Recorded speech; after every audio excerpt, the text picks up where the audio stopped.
কাজল কালো দুটি চোখে সে যখনই আমায় দেখে পরে না চোখেতে পলক আর আসে না কথা মুখে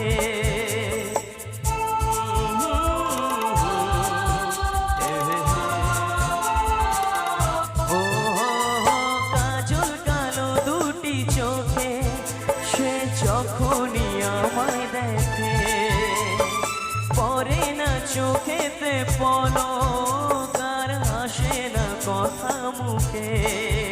তার চলে যাওয়া ফিরে একটু পাওয়া এই বুকেতে ঝড় তুলে যায় যার ছবি এই মনেতে যায় যার কথা ভেবে দিন কেটে যায় সে কি জানি শুধু তাকে